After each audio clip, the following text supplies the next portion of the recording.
suppress the sound. Interesting. In other words, I won't have to worry about the suppressor wearing out, I'll be right. That's right. It's also equipped with a laser sight, so that you can make accurate shots even at a distance. In addition, merely equipping the Easy Gun should have a positive effect on your camo index. I've even heard it helps you recover your stamina. Put it to good use.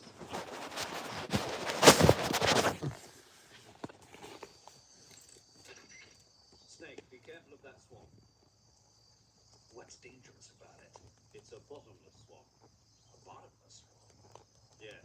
The mud in that swamp is highly viscous. It will stick to your body like tar. It will be impossible for you to swim. If you get swallowed by the bottomless swamp, you won't be able to escape on your own. Once you sink down to about head level, you will be trapped for good. Make sure you get out before that happens. So, I have to make sure I don't sink too far. Got it. Snake, wait. There's more. Yes. What? Crocodiles. Crocodiles? Yes. Crocodiles. Like the reptile. That's correct. More accurately, they're Indian gavials. What are crocs doing deep in this forest? You'll have to ask paramedic about that one. Paramedic? Yes. You said the enemy is equipped with AK-47s, didn't you? The AK-47 is the official assault rifle of the Soviet Union. It's not only by the but throughout the entire Eastern Bloc. 62mm.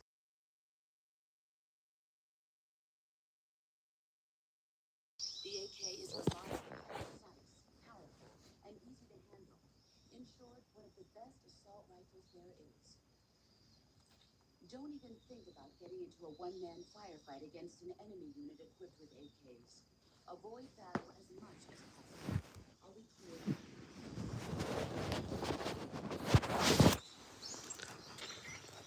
You mentioned the enemy was also carrying grenades, correct? Those grenades are RGD-5, the standard blast fragmentation grenade of the Soviet Army. You can protect yourself from a large particle blast and shrapnel from a grenade by lying flat on the ground. If someone throws a grenade at you and you sense that you can't get away in time, get into a crawl position. It should reduce the damage to a minimum.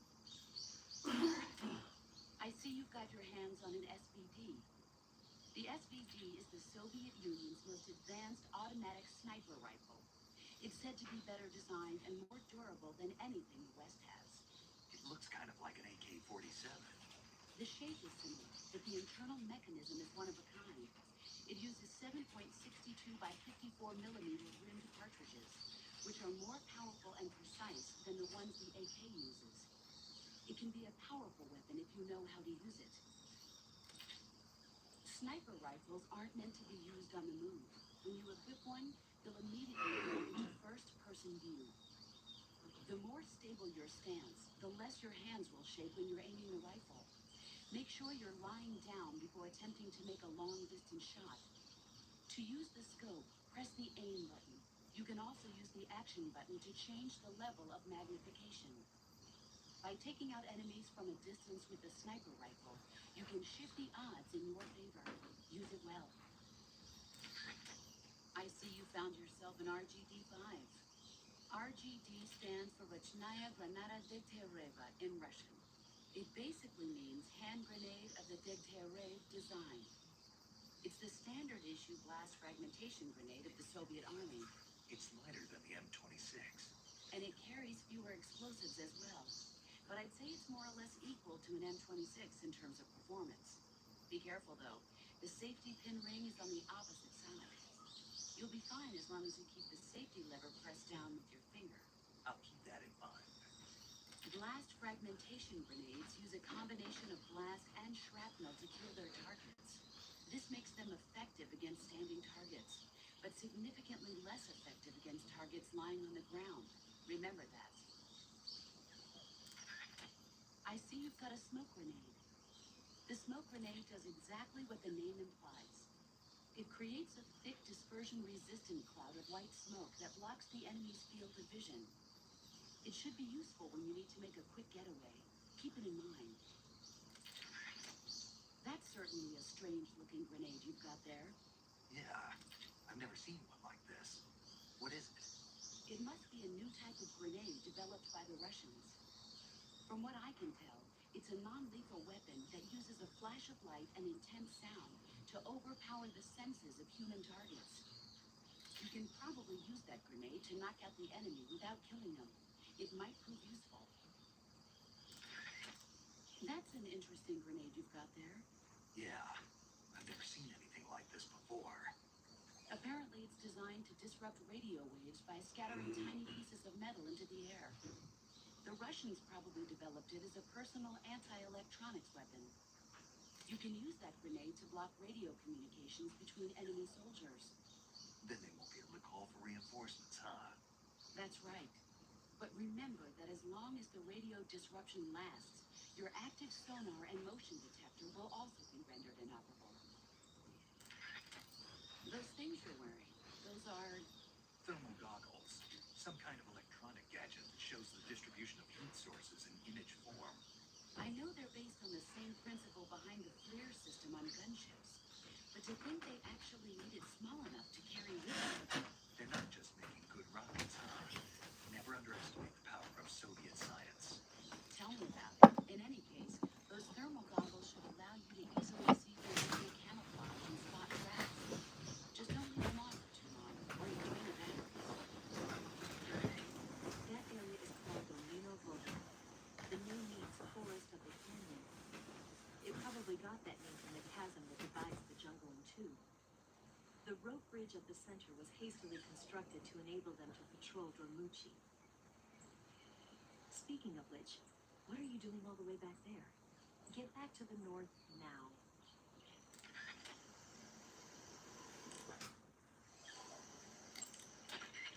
It's going to be tough to cross over that suspension bridge without being seen by the enemy. You'll have to figure out some way to get rid of the sentries first. You said it's a suspension bridge, right? Yeah, Supported by rope? that's right. If you cut the rope, the suspension bridge should sway quite a bit. You may be able to shake the enemies off the bridge. Your weapons aren't the only way to take out enemies. Use your head. A suspension bridge, is it? If you cross that, you'll be revealed to enemies in every direction. To cross the bridge, you'll have to do something about the enemies in the area first. You could put them to sleep with a long-range tranquilizer shot. Or you could get in close, lure them to you, and take them out. Snake, I'm sure you realize that a fall into that canyon is instant death. Of course, the same goes for enemies. The weapon you're equipped with now is called the XM-16E1. It's a new type of rifle currently being developed by the U.S. Army. If it's still in development, then what's it doing here? My guess is they captured it when it was being battle-tested in Southeast Asia. But the one you've got there is quite a bit different from the ones I've been hearing about. For one thing, it's camo-painted, and it's fitted with a 3-shot burst mechanism. It even looks like you could attach a suppressor. All of these modifications are geared towards jungle combat. This doesn't look like the work of the Soviets. My guess is they were added on site by an American gunsmith during Army field trials. You have some life medicine on you. Life medicine is a recent pharmaceutical product developed by the Soviet Union. It works with your metabolism to quickly treat wounds. If you use it, you can recover life on the spot. Try it when your life is starting to run low in battle. That area is known as Rassvet. It means dawn in Russian. The area got that name when the factory was first constructed. But the factory ended up being closed down, and Solino-Yarsk was reborn as a secret research center and military fortress.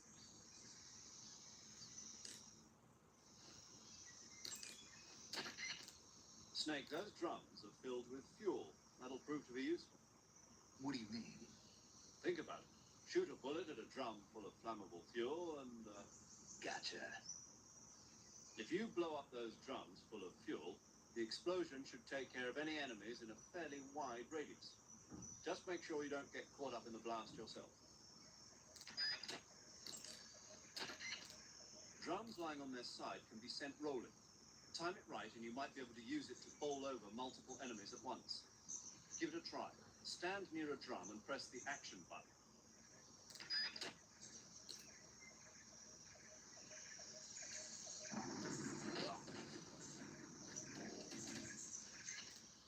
Like the Virtuous mission, Operation Snake Eater is a solo sneaking mission.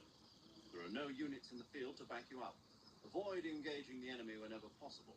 Your first priority is to remain unseen. Operation Snake Eater is different from the Virtuous mission in that you won't be able to complete it in just a few hours. The time limit set by Khrushchev is 1 week. Within that time, you'll have to rescue Sokolov, defeat Volgin, destroy the Shagohod, and... I know. Good. In any event, you'll not be allowed to return until you've accomplished your objectives. Survival in the field will be critical in this mission, and the most important survival technique of all is, of course, finding food. You can get food in the same way you did during the Virtuous mission, by capturing it. The enemy presence in that area is still light. You should try and get as much food as possible while you can. Thanks to last week's nuclear incident, the Soviet Union is now on secondary alert. We're one step away from a nuclear war. DEFCON 2, huh? In American parlance, yes. From what Western intelligence has been able to gather, the radical elements in the Soviet command are showing signs of impatience. They say we're on the brink of World War III here. And with Khrushchev's position getting weaker every day, I worry whether he'll be able to hold them back. 1 week. Yes. America must eliminate the boss by its own hand to prove its innocence. There is no other way to resolve the crisis. Everything rests on your shoulders, Snake. Failure is not an option. I know. Major, what should I do with this wreck of a drone? Just leave it there. Are you sure? Yes. But isn't this thing top secret? Yes, it is. After the U-2 spy plane incident 4 years ago, plans were laid out for future spy missions in Soviet airspace to be carried out by an unmanned craft. That craft was the D-21 spy drone, the basis of the one you came in on. The D-21 is launched from a craft called the M-21. The M-21 itself is a derivative of the A-12, a supersonic long-range spy plane currently being developed as the successor to the U-2. However, for this mission, we used a modified YF-12A, a long-range interceptor version of the A-12. After being released from the mothership, the drone can achieve speeds upwards of Mach 3 at high altitude using its ramjet engine. It can't be shot down by ground-to-air missiles, and it's nearly undetectable by radar. With Selinoyarsk in such a high state of alert after our last escapade, this was the only reliable way to get you in. This is all top-secret military technology. Are you telling me I'm supposed to just leave it here? That's right. Why? The purpose of Operation Snake Eater is to send an American agent into the field in order to eliminate a defector and traitor, namely the boss. Part of that mission involves making sure the Soviets find out what we're doing. So we have to leave behind some kind of evidence that the U.S. was involved. Don't worry. The technologically sensitive components of the craft were rigged to self-destruct when it landed. The only thing the Soviets are going to find is a pile of American-made scrap metal. Got it. Just one thing, though. What is it? I think they'd better redesign the landing impact buffer. People are going to get hurt landing that thing. I'll let them know. Major, I appreciate you allowing me to use weapons, but shouldn't I be carrying some rubles? You mean fake currency? Right. Snake, do you remember the Francis Gary Powers incident back in 1960? Powers was flying a U-2 on a spy mission for the CIA in Soviet airspace. He was shot down and taken prisoner. His confession brought to light the fact that the CIA was spying in Soviet airspace. As a result, the US-Soviet summit scheduled for 2 weeks later was cancelled. Yeah, I remember. U-2 pilots are required to carry items that mask their identity. Powers was carrying ruble, mark, and lira coins, as well as French gold coins.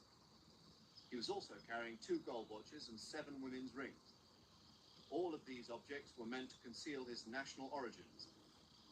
But for this mission, we've got to demonstrate to the Khrushchev regime that America is involved. There's no need to conceal your origins. And besides, all you need to do is complete your mission. As long as you're not captured or killed, the details will take care of themselves. Okay. The Soviet intelligence community must be up in arms about the boss's defection. The great Voyevoda has abandoned America and embraced the Soviet Union. Voyevoda? Apparently, that's what they call the boss behind the Iron Curtain. It means warrior or mighty soldier in Russian. When used to refer to a woman, it means something close to Lady Knight.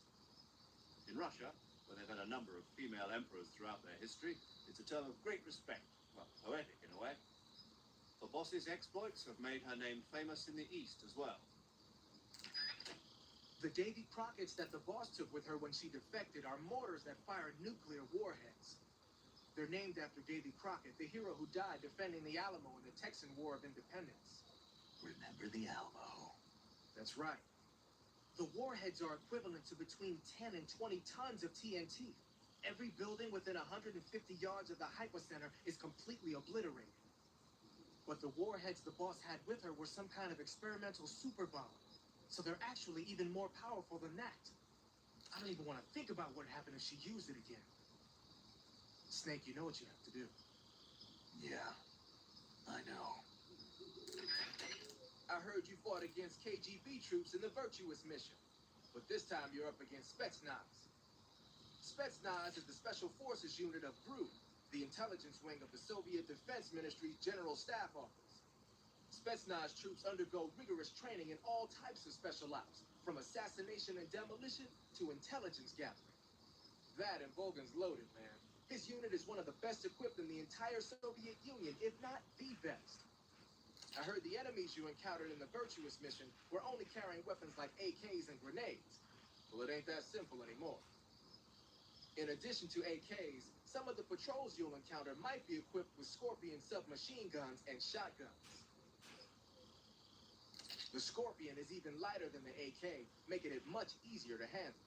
Basically, a guy with a Scorpion is not gonna miss you as often as with an AK. The shotgun is a powerful weapon. One blast is enough to floor you, and you're likely to be seriously wounded. Watch for that, man. Hey, you got an M1911A1.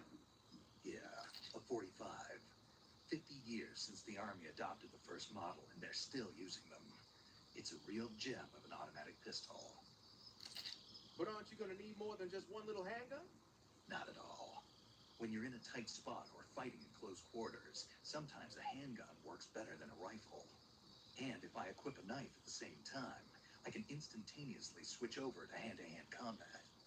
I see. Got yourself an AK-47, huh? The AK-47 is the official assault rifle of the Soviet Army. The first model was completed in 1946, and in 49, it beat out all its competitors to become the standard assault rifle of the Soviet military. It uses 7.62 millimeter by 39 rounds developed in 1943, and a 30-round box magazine originally designed for a different assault rifle. You can aim it from the shoulder by equipping it in first-person view and holding down the aim button. It's sturdy and extremely reliable with high power and precision. There's no better assault rifle in the world. Gonna use a grenade, huh? That's an RGD-5, the standard blast fragmentation grenade of the Soviet Army. The grenade itself is composed of two steel-plated casings.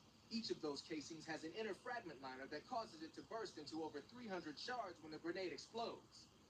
The grenade will deliver heavy damage to any enemies within its blast area. The safety pin is on the opposite side relative to the M26, so be sure to hold the safety lever down with your finger when you grip it. The safety is released when you actually throw the grenade, and it'll explode about 3 seconds later. So what you're saying is, it won't explode in my hand while I'm holding it? Of course not. Oh. You're thinking of using a white phosphorus grenade. Like the name says, a white phosphorus grenade is one that uses white phosphorus to create an incendiary effect. White phosphorus grenades were used by the U.S. military during World War II. Back then, they were known as Willie Pete's, after the first 2 letters of white phosphorus. The one you've got there is probably the exact same thing. White phosphorus is a white, waxy substance that spontaneously combusts when it reacts with oxygen. The combustion temperature is over 5,000 degrees Fahrenheit. Any human targets within the area of effect when it explodes are going to get seriously burned. Just make sure you don't accidentally set yourself on fire. Thinking of using a smoke grenade, huh? As you might expect, smoke grenades can be used to create a smoke screen. The combustion agent is a mixture of zinc oxide, ammonium chloride, aluminum, and some other stuff. When it explodes, it releases a thick cloud of grayish-white smoke that resists dispersion. That should provide some nice cover. The smoke will confuse the enemy by blocking their field of vision. That'll help you out when you're trying to make a quick getaway. It also works the other way around. You can use it as cover to sneak up on an enemy position. The smoke screen should work just as well when you're being chased by dogs, too. I've never seen a grenade like that one before. There are two basic types of grenades. Fragmentation grenades, which use shrapnel to kill or maim the target, and explosive grenades, which use the blast from the explosion as the offensive means. But the grenade you've got there isn't either of those. My best guess is that it's meant to knock the enemy out without hurting him. Most likely, it's an entirely new kind of weapon developed exclusively at Groznygrad. I've heard that the SAS is working on a low-impact grenade for training purposes, but I never thought they'd be used in an actual battle. The flash of light that occurs when the grenade explodes is probably produced by magnesium. It's the same stuff that's used in camera flashes. I'm thinking they cut down on killing power by reducing the amount of explosives and made up for it by making the flash and bang so strong that it overwhelms the enemy's senses. I guess you could call it a stun grenade. If I'm going to be stunned, I'd rather it be by a woman. Snap out of it. Anyone around when that thing goes off will be laid out. It ought to come in handy when you're trying to storm a room or when you don't want to kill the enemy. That's a weird grenade you got there. From what I can tell, it's an anti-electronics weapon that works by scattering a bunch of metal foil in the air to interfere with radio signals. Call it a chaff grenade, if you will. By using a chaff grenade, you can disrupt the function of enemy radios and electronic devices for a short period of time. But keep in mind that as long as the chaff is in effect, you won't be able to use your motion detector or active sonar either. You say you're using a single-action army. The single-action army was first manufactured in 1873. It's been in production ever since then, except for a short hiatus. People started calling it the single-action army after the army adopted it as their official sidearm in 1875. It's also sometimes called the peacemaker, owing to the fact that a lot of sheriffs used it to keep law and order in the Old West. There are a lot of different models. The one you've got is probably the black powder model. The single-action army uses 45 long Colt rounds. It's powerful enough to fire a 255-grain bullet at an initial velocity of 800 feet per second.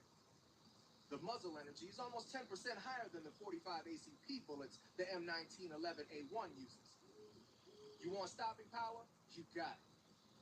The only thing is, it takes a while to reload. This is a gun with history. You can do all sorts of tricks with it. Why don't you practice with it for a while? Go into first-person view and use the right analog stick. I see you're using the binoculars. Those are high-performance binoculars made especially for the military. They're completely waterproof and are filled with nitrogen gas to prevent lens fog. The eyepiece, objective lenses, and the prism have been coated to reduce glare. They ought to work plenty well, even in dark places.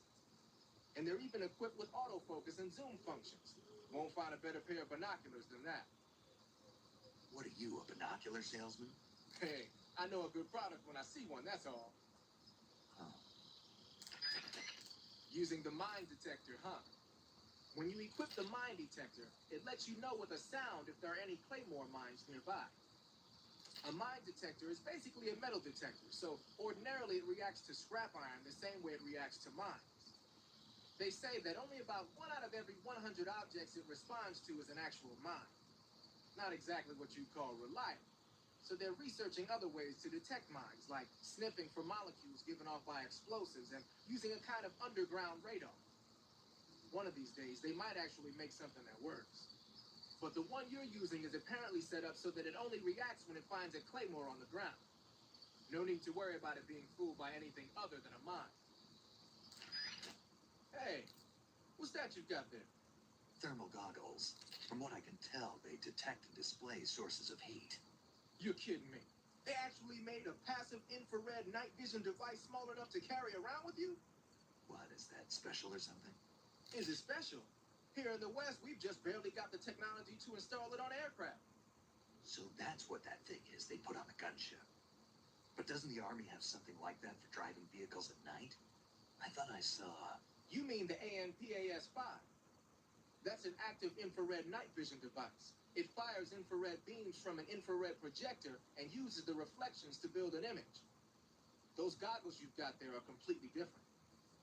Basically, when you've got those equipped, you'll be able to spot enemy soldiers in the jungle with ease, even if they're camouflaged.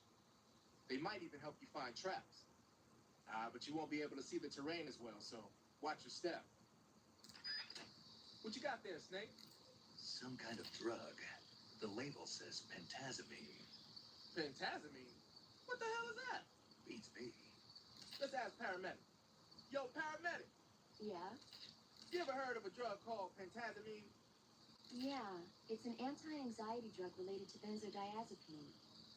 It's a minor tranquilizer used to treat things like depression, autonomic ataxia, and aporioneurosis and things like that. Besides its calming and antidepressant properties, it's also known for its anti-convulsant effect. Anti-convulsant effect? Yeah.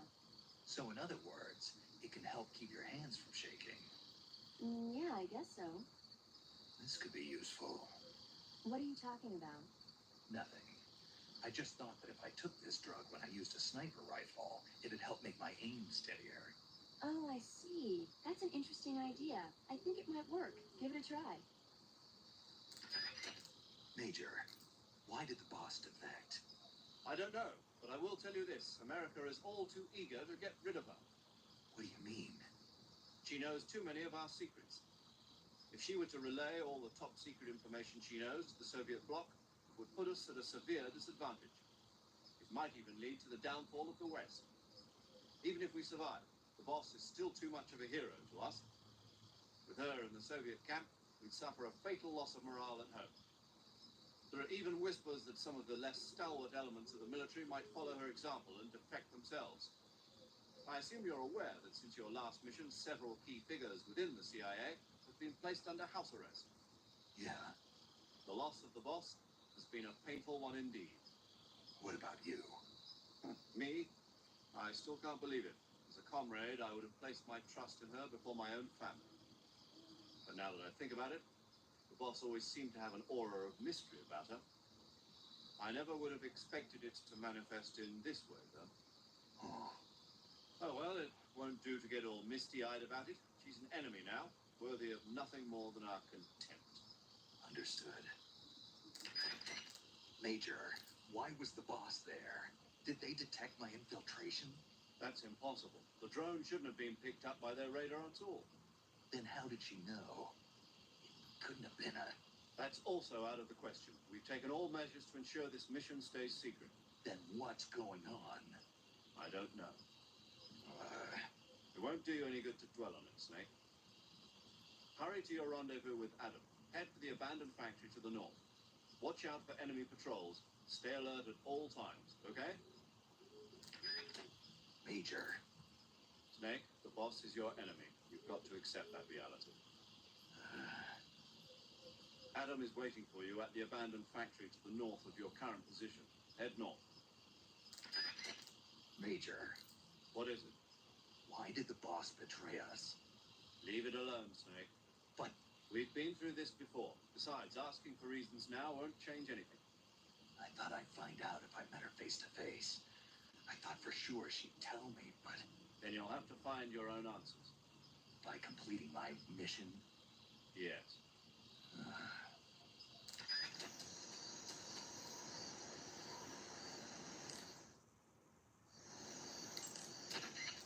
A rope bridge, huh? You'll stick out like a sore thumb if you walk on top of it. To cross it without being seen, you'll have to do something about the enemies.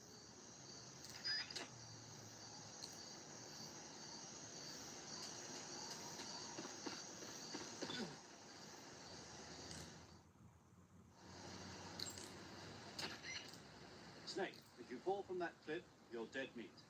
Climb up before you lose your grip strength. Whatever happens, don't let go. those rifles the Ocelots are using aren't AK-47s, are they? No. They kind of look like AKMs, but they're different. Different how? They've got steel handguards and vertical type foregrips, and the muzzle suppressor is bigger. A carbine version of the AKM, huh? Hungary has a unique modified version of the AKM called the AMD-63. I heard something before about them making a prototype carbine version of that. My guess is they probably imported some of those prototypes. If they're using a carbine version of the AMD-63 like I'm thinking, then they could be a serious threat. Those things handle better than the AK-47s, especially at close range. And don't forget, the Ocelots are elites. They're going to be better shots than normal Spetsnaz, and you're that much more likely to get seriously hurt. Keep your eyes open. It looks like you've got rid of all the Ocelots. Yeah. Now proceed with the rescue of Sokolov. According to Eva, you should start by going to the crevice to the north and... Can we trust her? What's that? Eva is with the KGB, isn't she? Can I really believe what she says? How do I know she won't double-cross me? There are no guarantees in espionage, Snake, only calculated guesses. At this point in time, the KGB stands nothing to gain by stabbing us in the back. So you're saying I can trust her? I'm saying the chance that she'll betray you is low. Of course, we checked the route she gave you against our own data. It looks like a pretty solid infiltration route. It makes good use of weak spots in the enemy's defenses. You shouldn't have any problems. Follow the route Eva showed you and proceed with the mission. Roger. Eva was right when she said that operating in an unknown jungle at night is extremely dangerous. In my former outfit, the SAS, we'd always be sure to set up camp before sunset and wait until daybreak before setting out again. Being able to stay in that abandoned factory made things a lot easier for you. You ought to be thanking Eva. So you've got an M1911A1, huh? Yeah, Eva gave it to me. She said it used to belong to a Western officer. Looks like someone did a little work on it, too. It's more than a little. First of all, the feeding ramp is polished to a mere sheen. It's not going to have any feeding problems. The slide's been replaced with a reinforced version, and it meshes perfectly with the frame.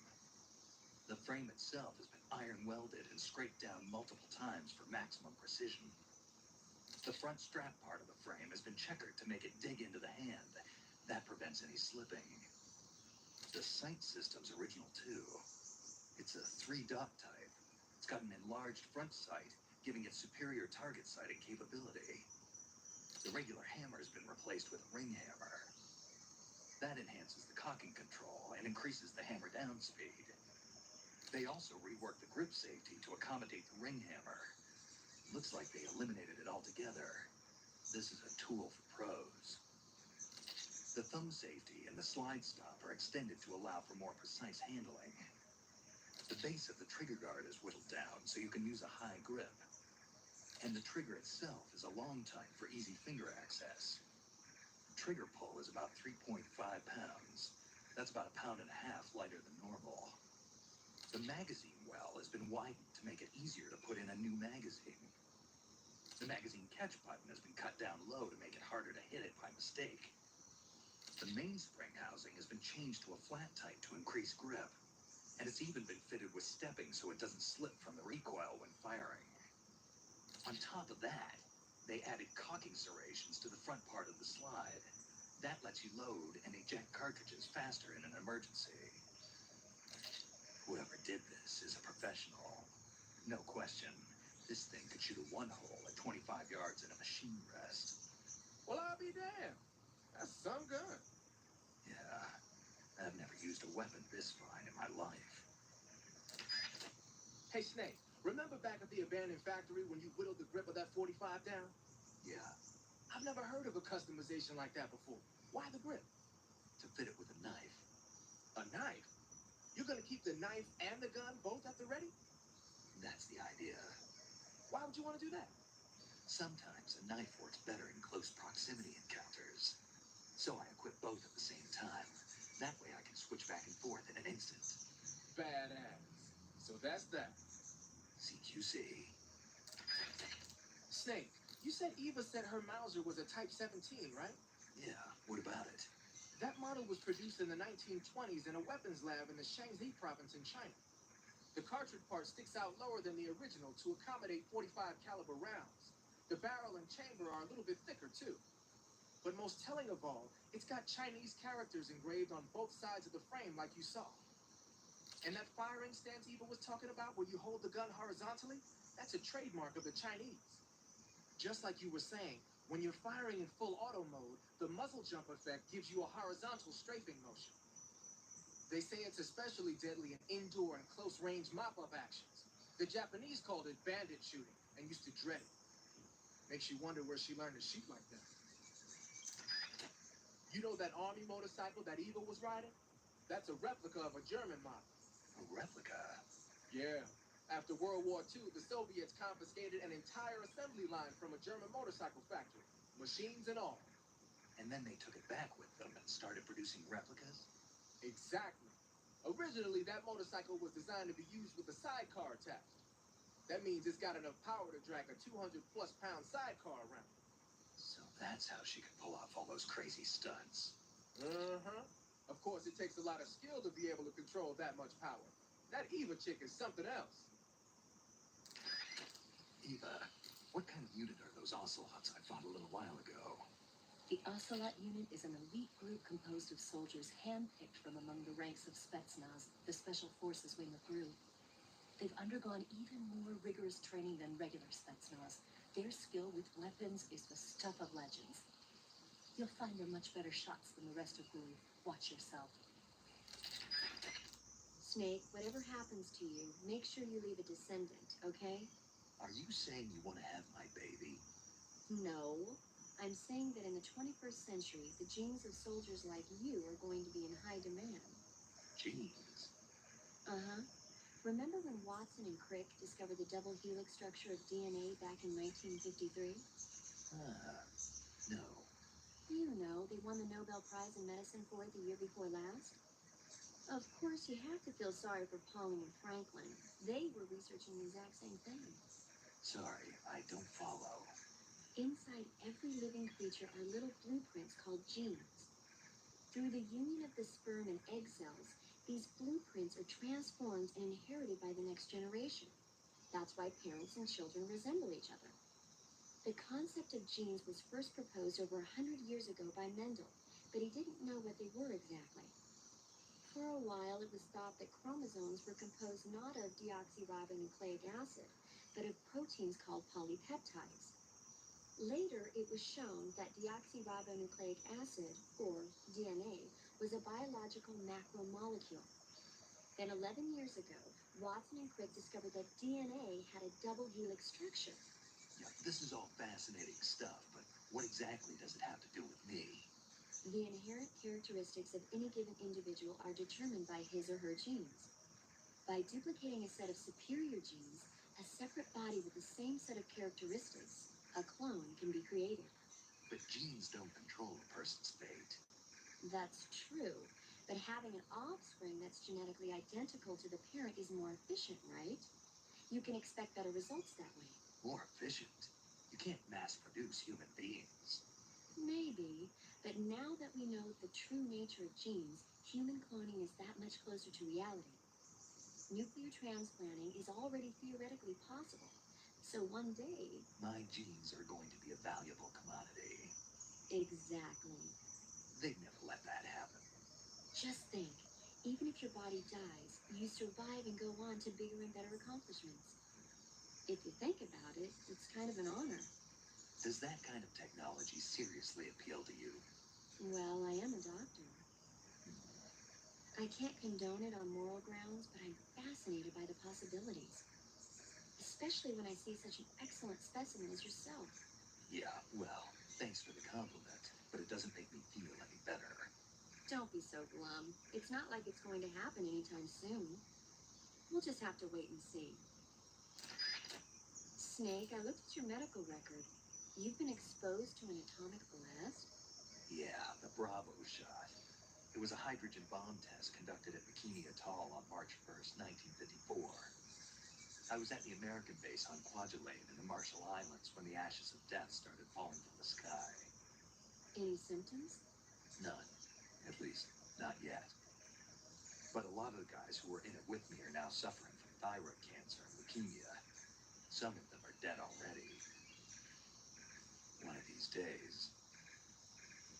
Anyway, I'd better get back to the mission. Yeah. That area is known as Chorny Prud. The name means something like the Black Shore in Russian. It got its name from the deep swamp that covers the area. The crocodiles in that swamp are extremely vicious. Apparently, they've already chewed up a bunch of soldiers out on patrol. Now no one even dares to go near the swamp. They said that most of the soldiers who were killed were attacked from behind while they were in the water. You be careful out there. Eva, Hmm? you said you got along with the boss, right? Yeah, we get along pretty well. I admire her. Although she's supposed to be the distant hero, for some reason she's nice to me. She even carried my bags for me the other day. I was impressed. Your bags? Maybe because we're both defectors.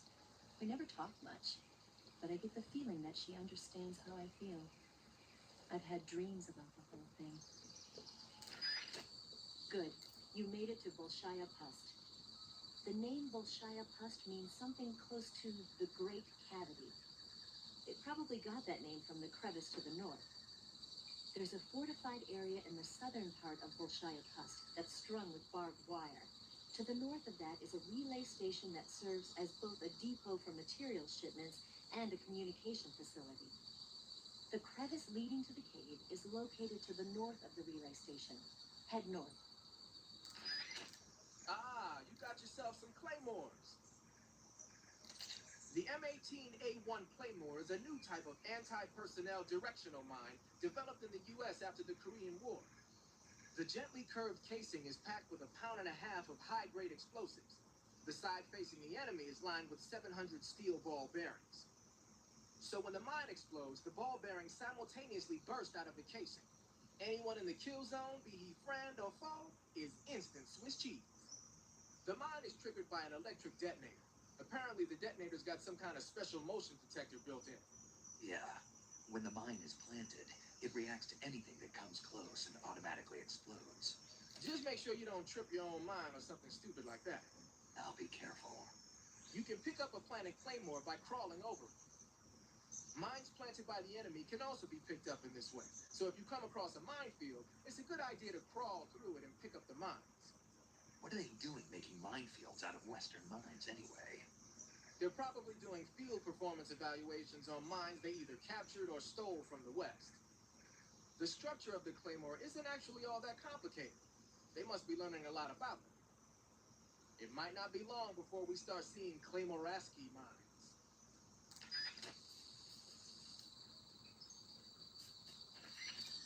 Snake, sorry if I forgot to tell you, but they've got attack dogs prowling that area. If they find you, you'll be in for a rough time. Attack dogs are trained for fighting, and you won't be able to shake them off so easily. If they bark at you, it'll alert nearby patrols to your presence. Be careful not to get spotted by those dogs. Snake, it looks like they've got attack dogs in that area. Attack dogs generally receive extensive military training in tracking and combat techniques. They're formidable close-range fighters and difficult to elude. Their barking can alert enemy patrols to your presence as well. Take care not to let attack dogs catch sight of you. Attack dogs may be dangerous, but they can't climb trees. If you've been cornered by attack dogs, try climbing a tree. Smoke grenades should prove useful as well. You say there are attack dogs? Those attack dogs are Great Danes. The breed is originally from Germany. They've been used for hundreds of years as hunting dogs. As you can see, they're very large, strong too. They've got a calm yet courageous temperament, and on top of that, they're extremely intelligent. In some cases, a trained Great Dane can be more dangerous than a human opponent. Watch out for them. Interesting. Forget it, Snake. Forget what? You were thinking about how they taste, weren't you? I was thinking, Don't lie to me. I could tell by the look on your face. you can't see my face. No, but I can imagine it. Don't you dare think about trying to capture an attack dog. You hear me? Yeah. Snake, be careful of those attack dogs. Don't worry. I know how dangerous they are. No, you're the one who's dangerous. Me? Those dogs are just innocent animals, even if they've been trained to kill. You shouldn't hurt them unless you have to. But You know, humans and dogs have been living together for 50,000 years, ever since the Stone Age. Sure, they make good pets and watchdogs, but they also help us out in a variety of different fields. Not just as police and army dogs, but as hunters, shepherds, rescuers, and seeing eye dogs. They deserve our respect. I know what you mean. I'm a dog sled fan myself. In the future, many of the jobs that dogs do now will probably be taken over by machines. They'll have miniature unmanned reconnaissance vehicle and security systems. And in the 21st century, I'll bet they'll even be selling robot dogs as pets. You've got to be kidding. But even if that happens, dogs will still be our most trusted companions. Unmanned recon vehicle. That's a pretty scary thought. Well, for now, trained dogs are the best they've got. They sicked attack dogs on you? People have been using dogs in wars since before recorded history. The Greek and Roman armies used to send out packs of dogs with spiked collars to charge at enemy ranks. Attack dogs were regularly employed in the First and Second World Wars as well.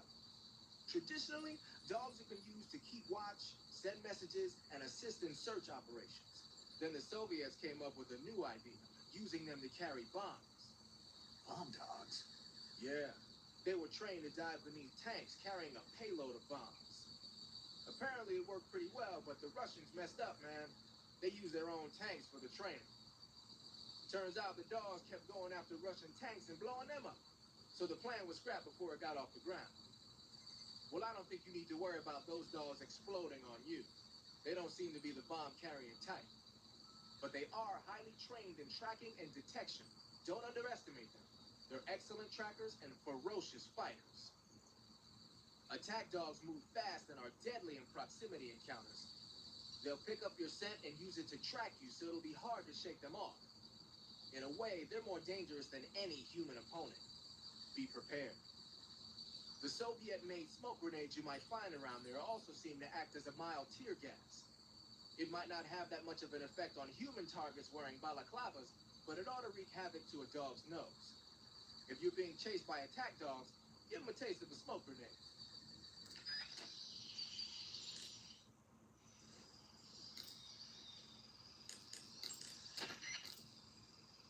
Those gun emplacements are DSHKs, a large caliber machine gun officially adopted by the Soviet Army in 1939. The name DSHK comes from the initials of the two creators, Degtyarev and Shpagin, plus the Russian word for large caliber. They saw a lot of action in World War II. The Russians used them as anti-aircraft and anti-armor guns for position defense, vehicle turrets, and infantry support. The combined weight of the gun and the emplacements is almost 350 pounds, so you can forget about picking one up and taking it with you. The gun is gas-powered and capable of spitting out 550 rounds a minute on a belt-feed system, which is bad news for you when the enemy's using it. Hide behind something and lob a grenade at it, or attack it from outside the emplacement's firing angle. Either way, it's not a good idea to rush at it head-on. Or you might try using a smoke grenade to put up a smoke screen that'll cover your approach.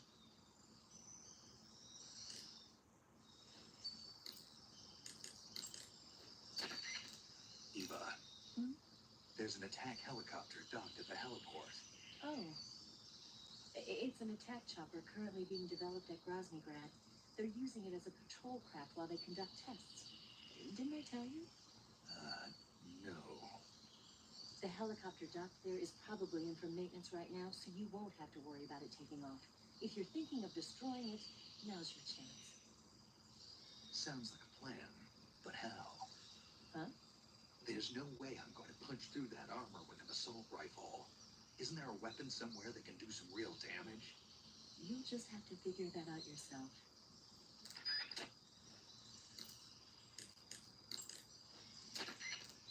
Major, What is it?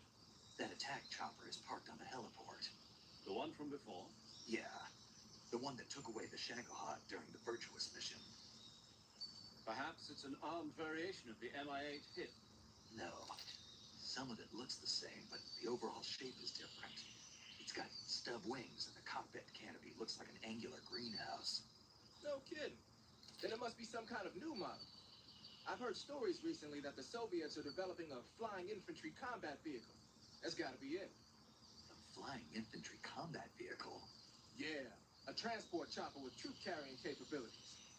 Think of it as an attack transport chopper version of France's AMX VCI or the Soviet BMP.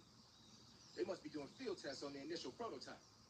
A next-generation chopper that's a little smaller than the hip. Maybe we should call it a Hind. Not bad. It's cool with me. Then it's settled. We'll refer to that new type helicopter as a Hind from now on. The Hind you see parked at the heliport must not be ready to fly. You don't need to worry about it taking off. If you're going to destroy it, now might be your chance. Looks like you've got some TNT. TNT is short for trinitrotoluene, a pale yellow crystalline compound made from a trinitrified mix of nitric acid and sulfuric acid. It's used throughout the world as a military explosive. It has a low sensitivity and is chemically stable, making it easy to handle. It's also got a low melting point and can easily be shaped by boiling or steaming. But because the sensitivity is so low, you need a booster to actually get it to explode. No problem. It came with its own remote control detonator. Good. Then all you have to do is press the weapon button to place the TNT, and then press the CQC button to set it off. That's so different from simply changing a clip.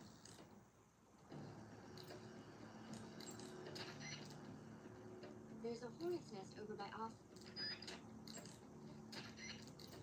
Paramedic. What's wrong? Are you hurt? No. Then what? These hornets won't go away. The hornets? Yeah.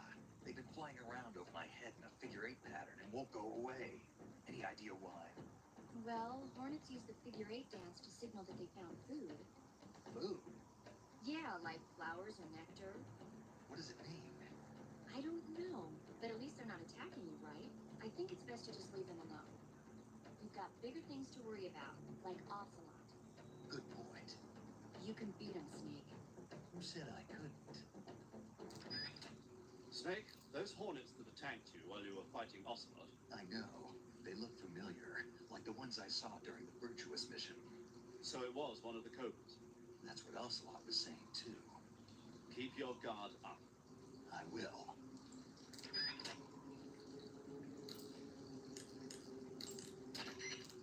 Snake, are you all right?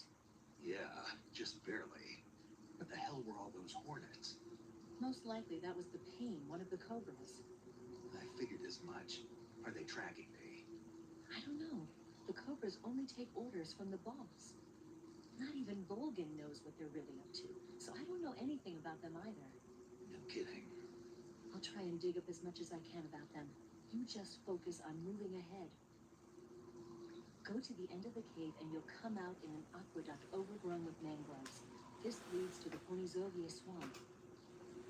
And Snake, be careful. That cave It's pitch dark inside. good. I did remember to tell you then. If it's completely dark and you need a light, try using a torch. I heard there's some emergency torches stored somewhere in that cave. Torches. Got it. So where are they? Huh? Where are the torches? How should I know? Go find them yourself. That cave is known as Chornaya Peshara. In Russian, Chornaya Peshara means the black cave from which cold wind blows. It's a magma cavern formed millions of years ago, back when Salino-Yarsk was the site of volcanic activity.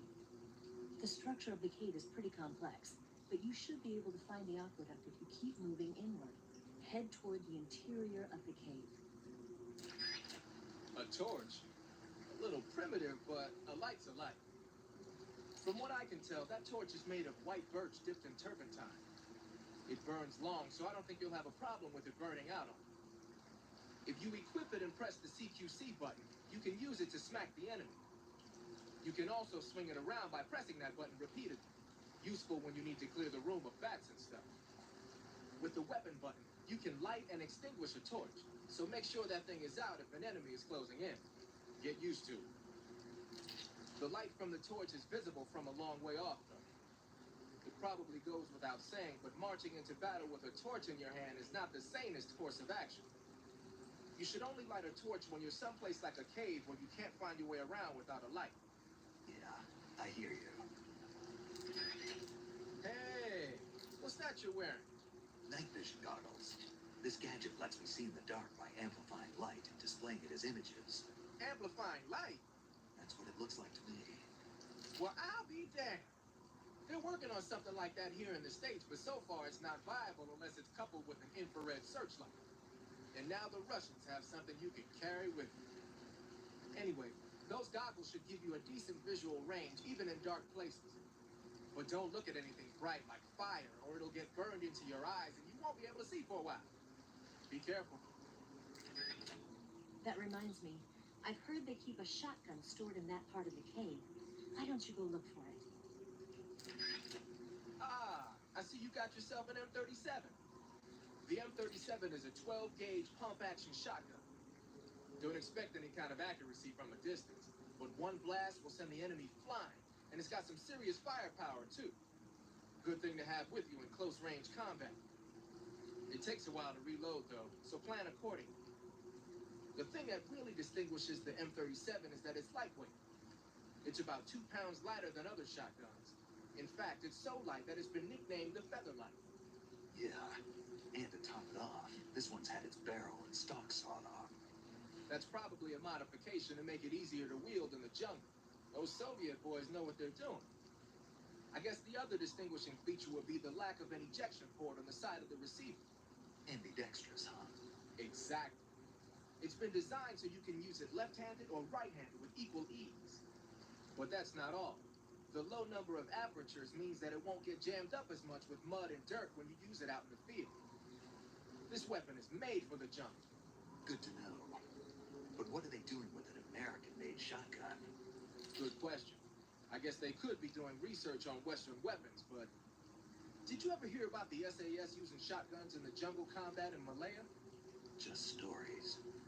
In the jungle, you're always running into the enemy when you least expect it. The SAS found the shotgun to be extremely effective, delivering massive firepower in a short period of time. Because of that, lately a lot of point men are starting to use shotguns as their weapon of choice. Bogan's men might be trying that tactic out for themselves.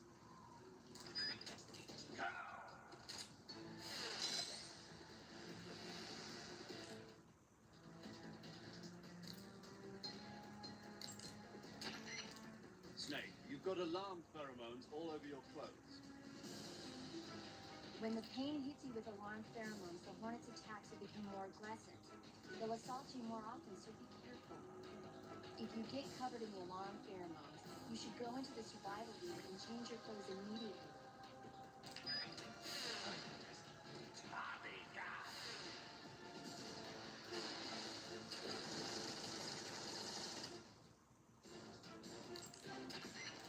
He's got a Tommy gun. The Thompson submachine gun, or Tommy gun, is a submachine gun that saw a lot of action in World War II. That thing can spit out 745 ACP rounds in a minute's time. Its sturdiness and reliability made it popular during the Korean War, and it's still the weapon of choice for a lot of special forces units. Sure, it's a little bit old-fashioned, but it still packs a nasty punch. Snake, you beat the pain. Not without a tough fight. How did it feel to fight one of the boss's comrades? What are you getting at? I just want to know what it's like to have fought a member of the legendary Cobra unit. That's all. What you want to know is if I can really face the boss. Is that right? Well, that too. Don't waste your time worrying about me. I'll get the mission done. I certainly hope so. So the exit of the cave is up ahead. Right.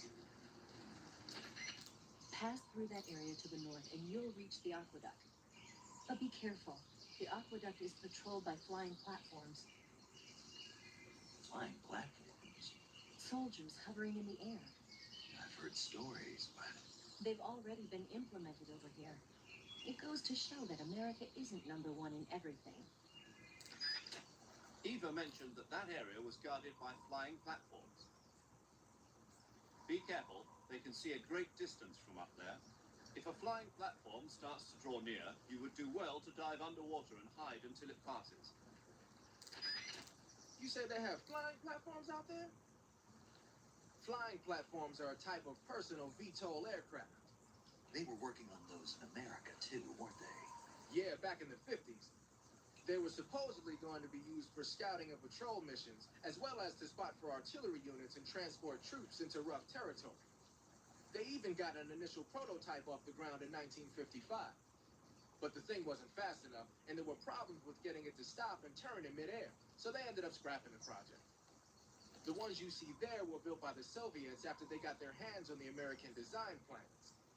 The American model used a pair of contra-rotating rotors to generate lift, but those Soviet models seem to be using jet engines instead. They must have kept going with their research after the U.S. abandoned its own project. Now they've finally overtaken us. You gotta give them credit for sticking with it. If you get spotted by an enemy riding a flying platform, they'll go into alert phase. The flying platforms themselves don't seem to be on, but the pilots are carrying Scorpion submachine guns and grenades.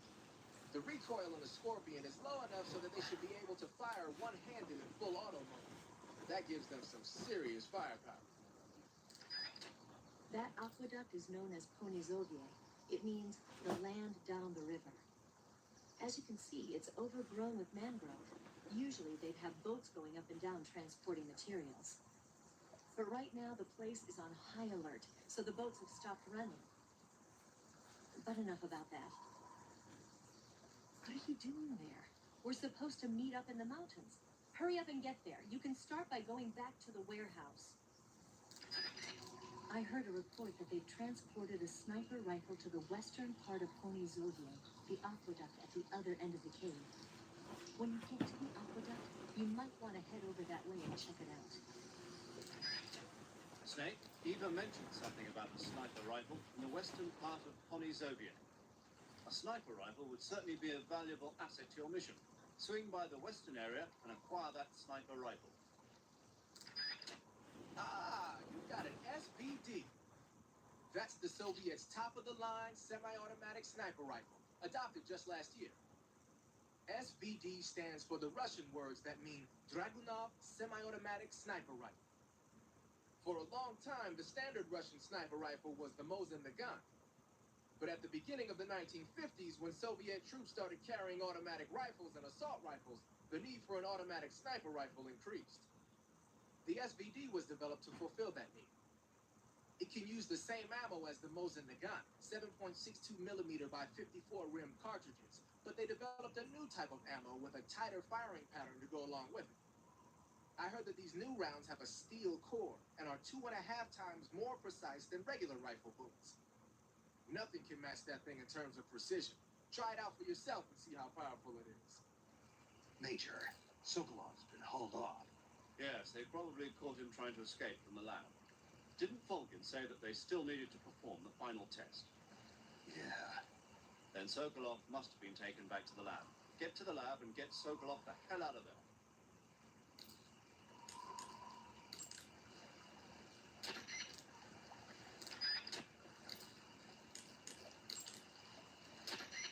Pass through that warehouse.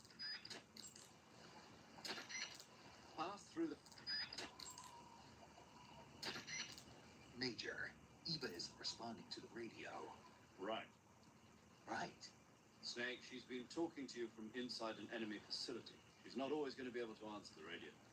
Don't assume something's wrong just because you're not getting a response. Don't worry about Eva. Stay focused on your mission. Got it. Major, do you know anything about this, Tanya? No, Nothing? not a thing. Why not? He must have checked up on Sokolov when he defected 2 years ago. If he had a lover... Make no mistake, we conducted a thorough investigation, but there was nothing about him having a mistress. Maybe you didn't notice. That's impossible. Then he must have become involved with her after he was taken back to Russia. I wonder. What is it, Major? Something wrong? I don't think Sokolov would take a lover. Why not? I still remember him 2 years ago. After we got him across the border, the first words he spoke from his hospital bed, after he regained consciousness, were, "Are my wife and daughter safe?" And right up until the time he was taken back to Russia, he kept begging me over and over to take care of his family, almost as if he was delirious. Sokolov is a man who loves his family. Betraying his wife is something he... Major, What is it? people change.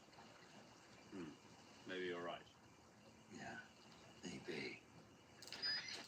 There seem to be traps planted throughout that area, and they look a little primitive. Yeah, but this is their territory. Why would they need this many traps here? Maybe it's part of some kind of tactical research. Tactical research? Yeah. As I'm sure you know, the Soviet Union is leading a worldwide revolution among communist forces all over the globe. But a lot of the countries involved don't have the necessary funds and industrial technology, so they need tactics that are both effective and economic. That's what they're researching? Yeah, and traps are one of the best ways to do that. I'll bet that place is one of their testing grounds. Clappers, arrows, pendulums, all of these traps are set off by applying force to a rope. Don't touch the ropes and you'll be fine.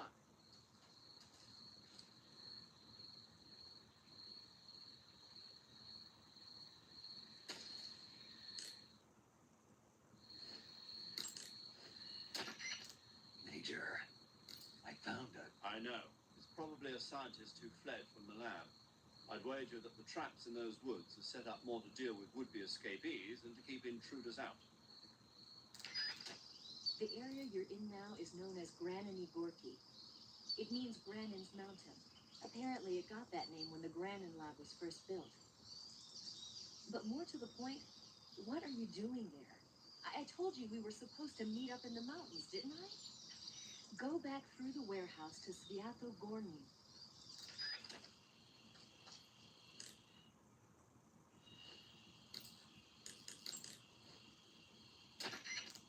Snake, that's an MAZ-535, a Soviet-built 8-axle tractor truck.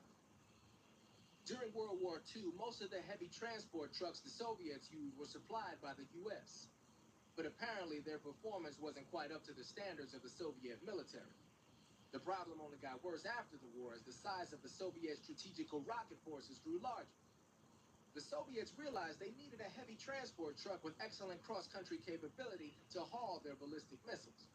So in 1954, they started work on a new truck design over at the SKB MAZ Design Bureau in Minsk, Belarus. What they came up with was the MAZ-535 you see there. There are a lot of variations on the MAZ-535. What do the headlights look like on that one? It's got two of them. Then it must be one of the later production models. The early ones were equipped with infrared lamps. They look like they're used for cargo transport. But you're not into auto theft, are you? Just leave it alone and keep going. Snake, you gotta... I know. It's some new kind of rifle out of the West. Looks kind of like a black rifle. No, it's not an AR-15. It's an XM-16E1, a top-of-the-line rifle that the Army adopted recently on a trial basis. The U.S. military was working on a new concept for a light infantry weapon from the late 40s through the mid-50s. In the end, they decided they wanted a 22 caliber high muzzle velocity rifle with full auto capability. What they came up with was the AR-15, the so-called black rifle. The one you've got there, the XM-16E1, is a modified AR-15 that's been fitted with a bolt forward assist. I heard they're doing performance evaluations down in Southeast Asia. So they captured one in Vietnam and brought it here? That's my guess. But that thing looks a lot different from a regular XM-16E1. There must have been a gunsmith present at the field test who made all these modifications on the spot. The fact that it's painted in camouflage colors shows that more and more people these days are starting to realize the importance of camouflage. They made it so it takes a suppressor, too. Yep, that's a nice feature to have for a recon unit on a sneaking mission deep in enemy territory. You can attach and detach the suppressor by opening the weapon window and pressing the enter button. Oh, and the firing mechanism's been modified to enable 3-shot bursts. Why the hell would they do that? These days, a lot of new recruits aren't used to firing in full auto mode. They have no trigger control and end up emptying the whole clip at once. Maybe they were experimenting with ways to prevent that and came up with the burst mechanism as a possible solution. Stupid idea, if you ask me. Hey, give it a chance. It might come in handy. Open the weapon window and press the action button to switch between semi-auto, full auto, and 3-shot burst modes. Have fun with that. Not so fast. You can't escape. Come on, let's get back to the lab.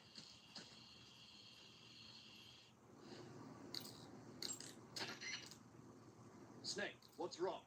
Did something happen? Yeah, it looks like they mistook me for a scientist trying to escape. And so they took you back into the lab? Yeah.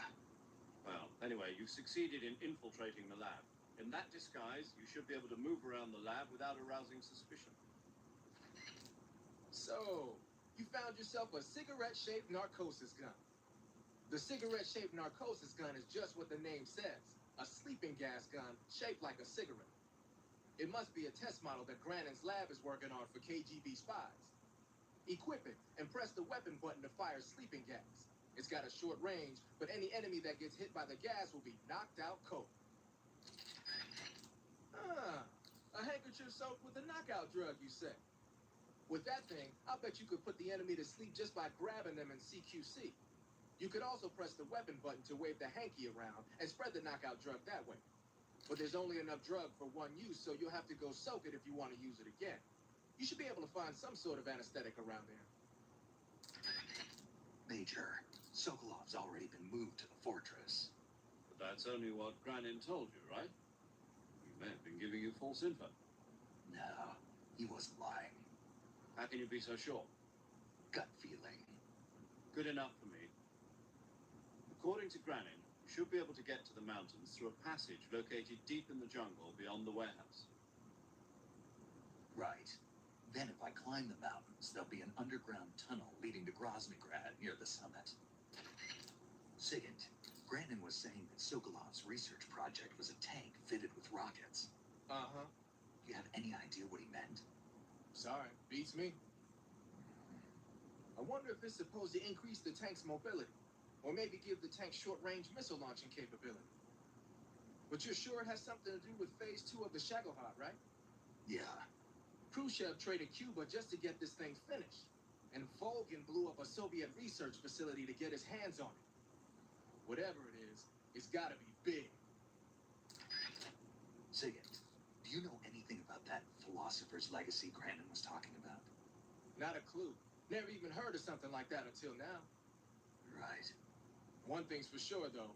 Volgin's got a huge amount of money stashed away somewhere. Philosopher's legacy, huh? Maybe it is real. That Order of Lenin that Grannon was talking about is the most prestigious award in the Soviet Union. It's given to individuals, organizations, and cities for outstanding achievements in warfare, science, industry, the arts, and various other fields. You could say it's the highest honor the East has to give. The fear coats his poison bullets with venom from the Brazilian wandering spider. The Brazilian wandering spider is said to have the deadliest venom of any spider in the world. It's a potent neurotoxin, so if you get hit by one of the fear's poison bolts, go to Cure in the survival viewer and inject yourself with serum immediately before it kills you. The rabbits in that area have antibodies that protect them against the venom of the Brazilian wandering spider. They probably built up an immunity from the fear using them to test his poison bolts. Catching one of those rabbits will give you some serum. If you run out of serum, go catch a rabbit. The fear uses two kinds of crossbows, the Little Joe and the William Tell. The Little Joe is designed for proximity combat. It's not that powerful, but the reload time is short. The William Tell, on the other hand, is used for long-range combat. It takes a while to reload, but it's got loads of stopping power. Be careful. Snake, that forest is immense. It's too dangerous to proceed without adequate information. Give Eva a call. The name of that forest is Sviato Gorny. In Russian, it means something like the sacred mountain path. The name comes from an old folk tale about mountain spirits who passed through there on their way to Sokrovieno, the forest to the north. There should be an herb called Chinese plantain growing in that area. The Chinese plantain is an herb that resembles a plantain root. The leaves and seeds contain large amounts of aucubin, choline, and tannin. When you mash it up and apply it to a wound, it helps stop the flow of blood and eases the pain a bit. The Chinese plantain becomes a styptic when you pick it up. If you see one, don't forget to take it with you.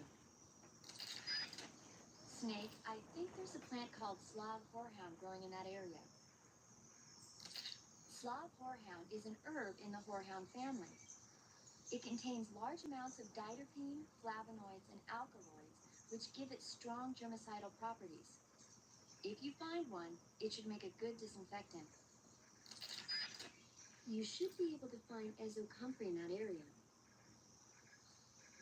Ezocomfrey is a plant in the comfrey family that's found only in Selenoyarsk. If you find one, you can use it as a cast to treat broken bones. How can a plant be turned into a splint? The roots of the ezocomfrey are extremely sticky. You can use them as a kind of plaster cast to fasten the affected area in place. I get it. There's an herb called the Amur kudzu growing in that area. Amur kudzu is a member of the bean family and a close relative of the kudzu weed. The roots contain a number of isoflavones such as daidzein, which give it strong fever-reducing properties. It'll make a good cold medicine if you find some. I see you got yourself an M63. The M63 is an American-made system weapon. Yeah, I've heard of it before, but... But you never got your hands on one. Doesn't surprise me. It's brand new. They only developed it last year. I'm thinking they probably captured some in Southeast Asia and sent them back for research. The term system weapon refers to a design where most of the parts are interchangeable, allowing you to create a lot of different variations from a single original model. Using a set of basic components as the core, you can mix and match parts to create any number of different weapons. It's like a convertible rifle. By switching barrels and magazines around, you can make everything from an assault rifle and a carbine to a light machine gun and even a belt-feeding medium machine gun. Not only does this save the trouble of having to organize a bunch of different weapons on different lines, but it also has the added benefit of cutting down on the amount of training needed for each soldier. Most of the parts are made by presswork and lost wax casting, so they can be manufactured in countries that lack a developed technological base. Nice touch. The variation you've got there is the belt-fed light machine gun. It was originally designed for use in squad support missions. It's a lot lighter than the M60. Yeah, you won't find a lighter weight light machine gun than that. It ought to be pretty easy to handle in the jungle. Make good use of it. The forest you're in now is known as Sokrovieno. The name means the most holy woods. It's been venerated since ancient times as the sacred home of the spirits of the forest. It's the largest and deepest forest in the region and is divided into 3 areas: south, west, and north. Try not to get lost, okay?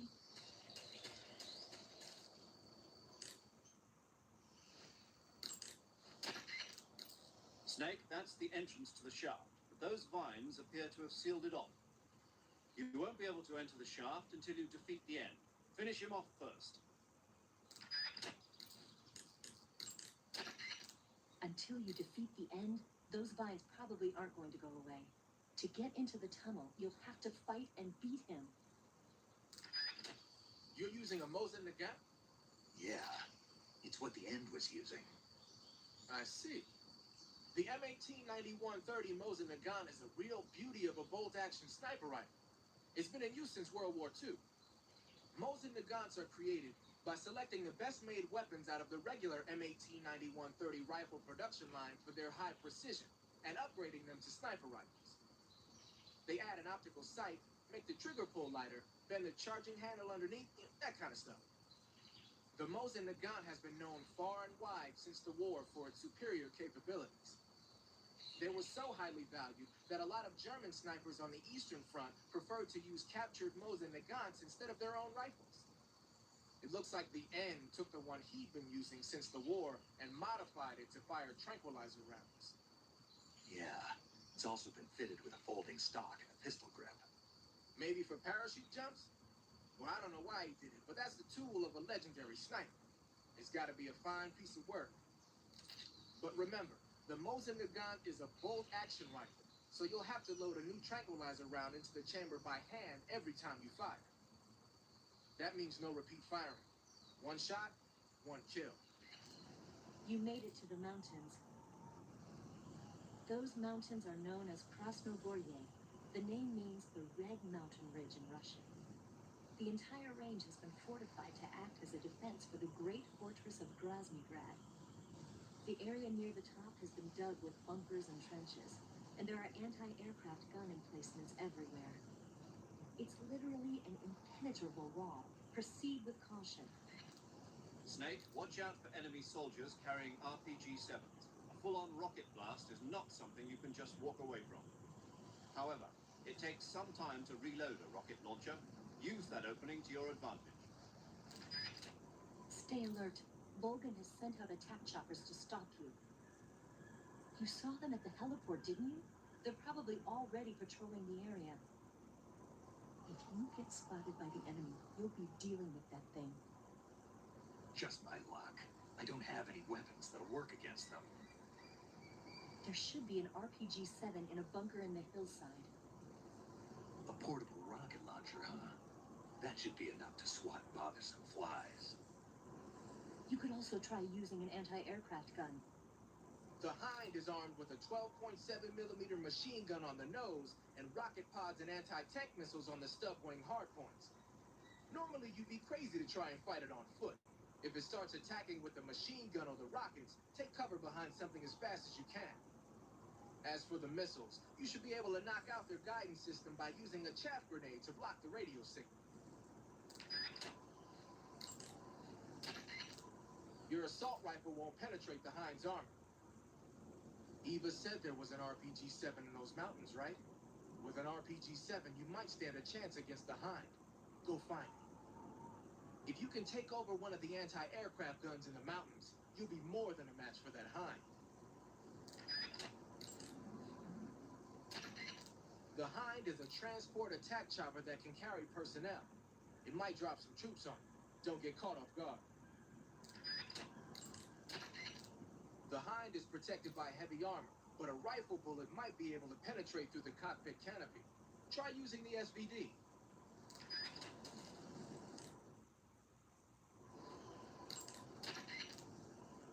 Snake, you see that anti-aircraft gun? That's a ZU-23, a light towable anti-aircraft gun that the Soviets started producing in 1957. It was designed for deployment in airborne units and motorized rifle divisions without their own self-propelled anti-air guns. It's got two 23mm air-cooled automatic cannons with a firing rate of 800 rounds per minute. They usually take a 6-man crew to operate, but you ought to be able to handle one by yourself. In addition to shooting at low-flying aircraft, you can also use them as machine guns to target light armored land vehicles. I imagine they'd be more than a match for that new attack chopper of theirs, too. You're using an RPG-7, huh? The RPG-7 is a state-of-the-art, portable anti-tank weapon developed as the successor to the RPG-2. It first saw active deployment in 1962, year before last. Actually, maybe portable is not the right word. The launcher and the grenade together weigh over 20 pounds. It's not something you can use on the move. When you equip it, make sure you use first-person view to aim. Got it. You can fire it as soon as you're in position, but if you use the aim button to look through the scope, you should be able to get a pretty accurate shot. Then just use the weapon button to pull the trigger, and the propellant will shoot the grenade out of the launcher. Immediately after that, stabilizer fins will deploy from the back of the grenade. After it travels about 35 feet, the rocket fuel inside the grenade will ignite, accelerating the grenade towards its target. Even if it doesn't hit the target, the safety mechanism will kick in and cause it to self-destruct when it exceeds the target range or after a few seconds of flight. The warhead is made of the plastic explosive heat. It's capable of penetrating up to 13 inches of armor. That should be enough to shoot down a heavily armored attack chopper. Oh, one more thing. The rocket fires when the grenade first starts its descent, so don't try to fire it real close to the ground. So you can't use it from a lying position. Right. Don't forget that. I won't. Major, I saw that Tatiana woman again. We've been analyzing our data. So far, we've been unable to find anyone matching that description. Maybe her posting was so obscure that we simply overlooked it. Or maybe she's such a VIP that all the data on her has been classified. That's a possibility, but I'd be tempted to go with the first explanation. We'll keep going over the data. Thanks. Snake, watch out for enemy troops carrying flamethrowers. Under no circumstances should you get close to the flame troops. Either sneak by without being seen, or take them out from a distance. You seen any enemies equipped with flamethrowers? Those flamethrowers are M2s. They were first used in World War II during the invasion of Guam. The M2 uses pressurized nitrogen gas to fire a fuel mixture of napalm and gasoline. It comes in handy for torching places that are tough to secure with conventional firepower, like trenches and bunkers and pillbox enclosures. Watch out though. Get hit by a flamethrower in a narrow spot like a closet or a trench, and it's barbecue time. Don't wander too close to an enemy carrying a flamethrower. If you need to take one out, try sniping from a distance so the flames can't reach you. What are they doing with American-made flamethrowers anyway? Well, like a lot of other Western weapons, those M2s were probably jacked for research purposes. But if they're actually using them, man, they must really have it in for them. What do you mean? The flamethrower is heavy, short range, and can only be used for a short period of time. Not only that, but when a flame trooper gets captured, he's almost always put to death. Basically, it's a bad idea all the way around to use flamethrowers unless you're sweeping. And despite all that, they're keeping them at the ready just for you. What do you think of it? They're out for revenge. Well, you've killed 3 members of the Cobra unit already, so you can see why Bogan has it in for you. That's not an ordinary flamethrower the Fury's using. Normally, flamethrowers use a mixture of napalm and gasoline for fuel. But from what I hear, that guy is using liquid rocket fuel. I'm guessing it's probably a mixture of UDHM, unsymmetrical dimethylhydrazine, and NTO, nitrogen tetroxide. I'm sure you've seen how potent that stuff is.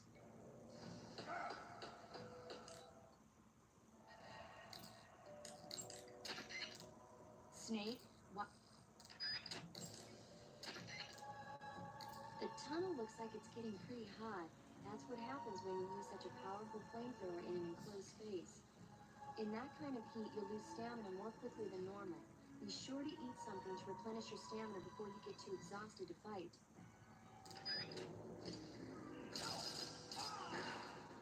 My suit!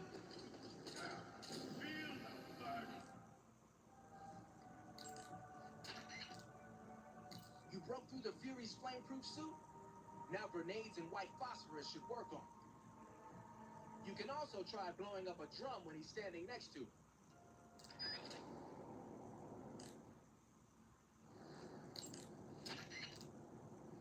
The other side of that door is blocked by rubble as a result of the Fury's explosion.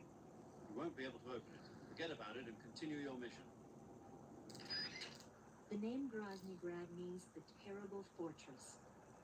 And that's exactly what it is. An impregnable monster of a fortress built using Colonel Volgan's enormous fortune.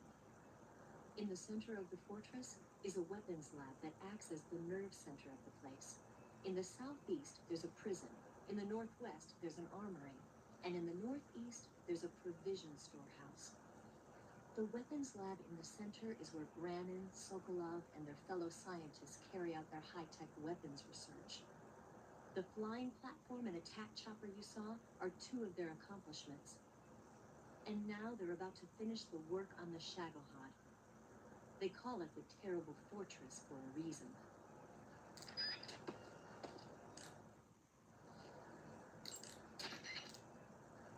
The armored vehicle you see there is a BTR-152. The BTR-152 is an armored personnel carrier that was first developed in 1948. The design was based on the ZIL-151, a medium-sized 6-axle truck. It was supposedly created primarily for use in motorized rifle divisions. Besides the standard 2-man crew, it can carry up to 17 fully armed personnel in its personnel transport chamber. But stealing an armored transport and driving it around isn't part of the mission, bruh. Just leave it alone and keep going.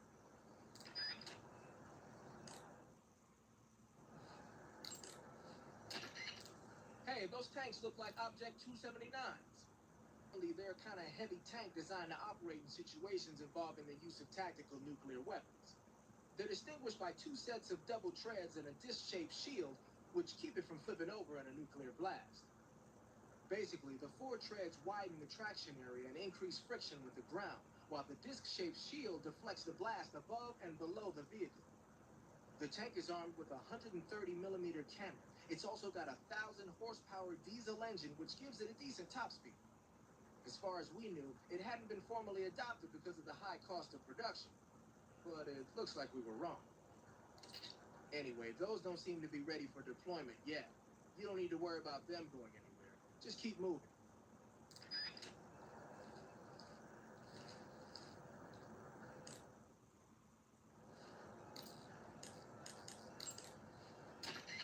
The security in Groznygrad is tight.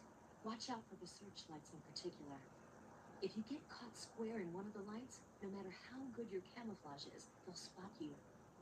Make sure you stay out of those circles of light. The only way for you to sneak into the east wing of the weapons lab is through the entrance. Speaking of which, I sometimes see trucks going in and out through there. If you can sneak onto one of those trucks somehow... There are scientists in the East Wing. Almost all of them were taken here against their will, like Sokolov. If they see you, they probably won't attack you. But they can still get you in trouble by yelling for help or pressing the alarm switches on the walls. So you should be watching out for scientists as well as enemy grunts. I see you're equipped with a Scorpion. The Scorpion is a new type of small submachine gun made in Czechoslovakia. I've heard of it, but... But you never used one, right? Well, they only started making it 3 years ago, after all. There are a bunch of different models of Scorpion. What kind of rounds does that one take? 32 ACP. Then it's got to be the BZ-61. The Scorpion is different from a lot of other submachine guns in that it operates on a closed bolt system. So you get a high degree of precision even when firing in semi-auto mode. Another special feature on the Scorpion is the rate reducer, a mechanism that also functions as a shock absorber. What it does is lock the bolt in place for a split second when it's in the rearward position. That keeps the firing rate down to a reasonable level, and also helps make the gun easier to control when firing in full auto mode. The Scorpion's firing rate is 750 rounds per minute. It ought to be a heck of a lot easier to control than the Mach 11, which has a rate of 1,200 rounds per minute. You should be able to handle it with one hand, no problem, in semi-auto mode. In full auto mode, you could probably manage short bursts. And it looks like that one's fitted with a laser sight, too. The Soviets probably developed this one on their own. You can't use the aim button to aim from the shoulder, but with the laser sight accuracy, it shouldn't be that big of a problem. Okay, you're disguised as Rykov. You ought to be able to pass for the real deal in that outfit. You can go anywhere you want, and nobody's going to ask questions.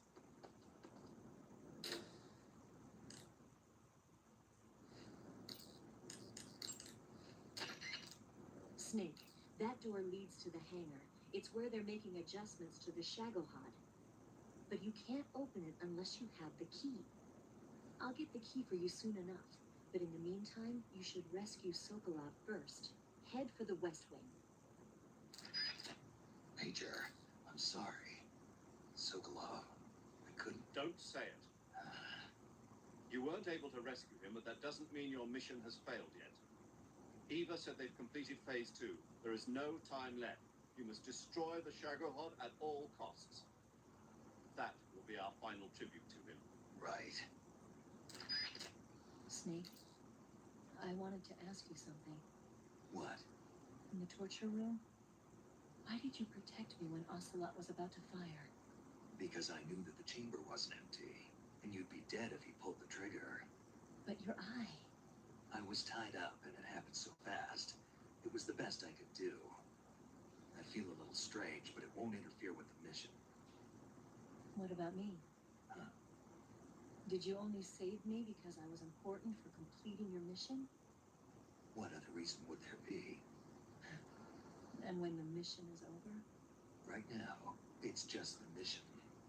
The mission you used to love? That's not what I mean.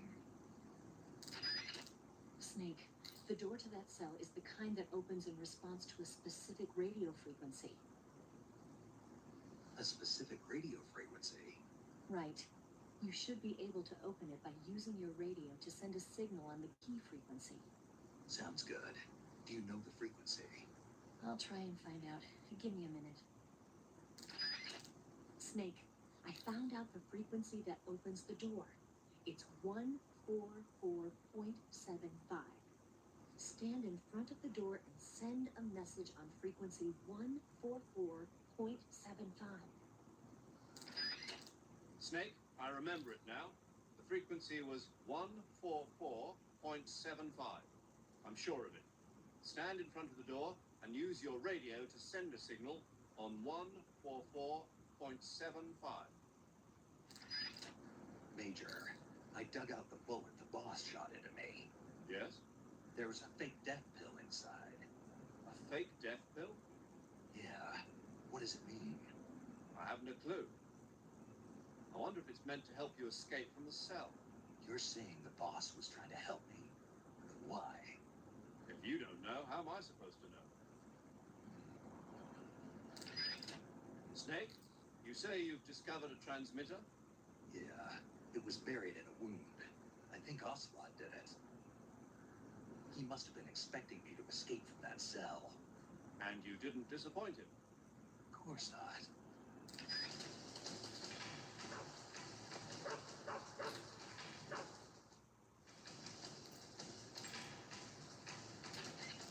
Major, I found a door. That's the escape route Eva was talking about. Can you get it open? No. And it's been sealed off after all. Snake, forget about getting through the door. Do as Eva says and head north. That area is known as Tycho Gorny. It means the tranquil mountain ridge in Russian. Like the name says, it's the most beautiful riverbank in the region of Groznygrad. If you go upstream, you'll come to a waterfall. I'll meet you in the cave behind that waterfall. Make your way up the river. Snake, are you being pursued by the enemy? Yeah, it's the Ocelot unit. Even taking into account the time you were unconscious, it's still too early for them to have caught up to you. It's almost as if they know exactly where you are. In any case, you can't launch a counterattack until you meet Eva and get your gear back. Just shake them off and head behind the waterfall.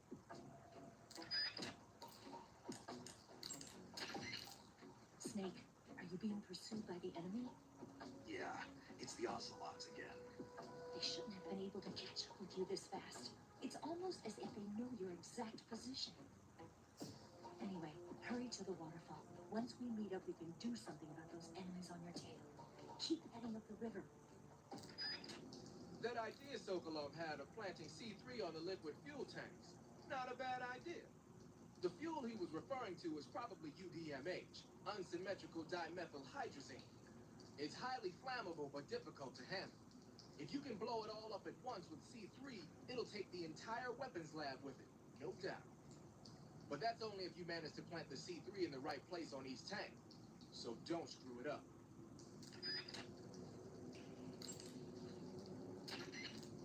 Got some C3, I see.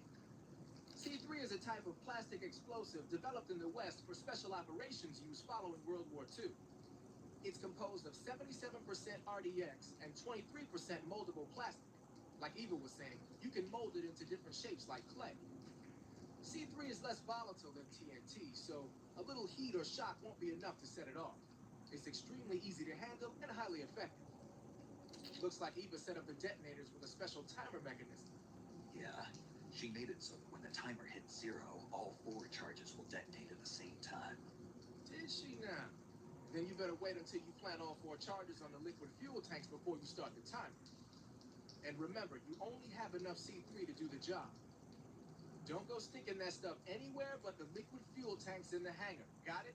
Got it.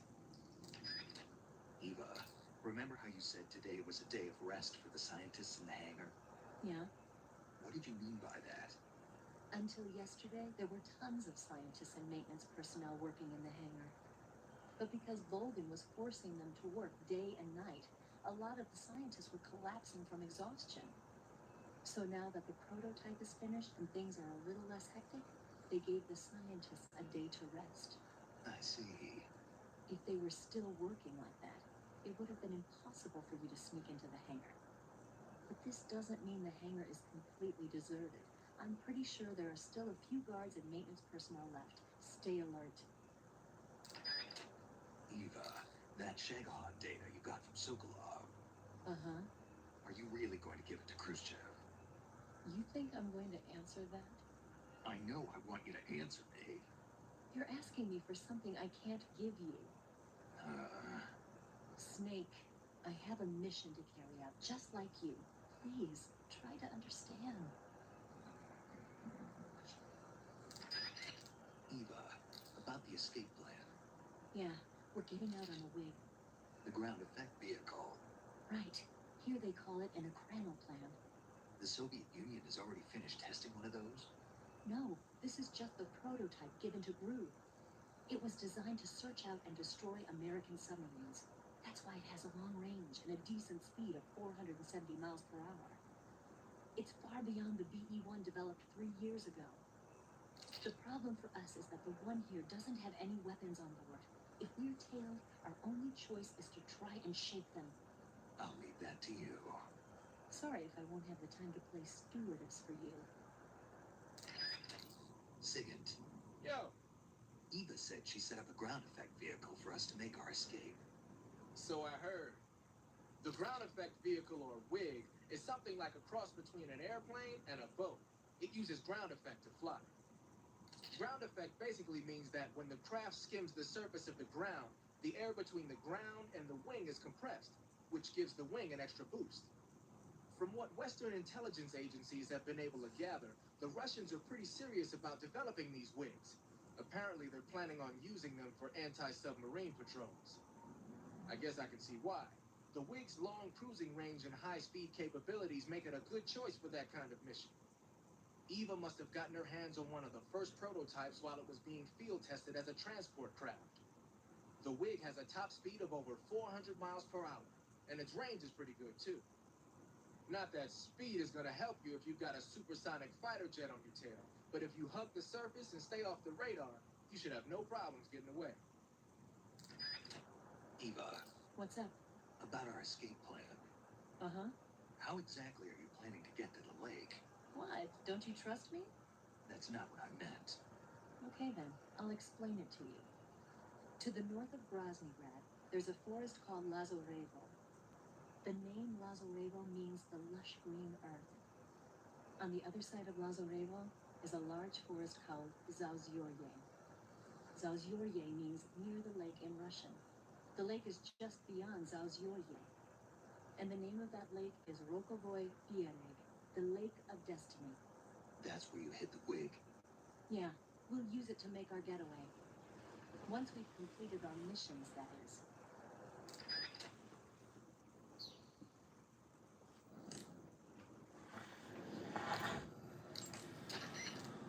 Aha! You disguised yourself as one of the maintenance crew.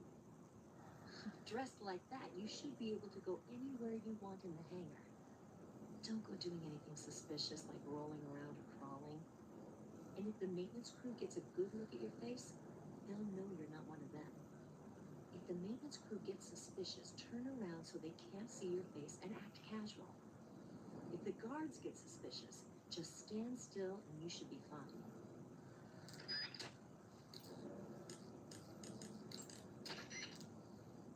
You're wearing a maintenance crew uniform? With the maintenance crew uniform on, you can pretend you're one of the workers assigned to the Shagohod hangar. But people are going to suspect something's up if you suddenly get down on your belly or start punching somebody. Don't do anything that'll draw suspicion. You've planted one C3 charge. That leaves 3 more. How are things on your end? I'm planting the C3 on the rail bridge now. Don't screw up, okay? Hey, not a problem.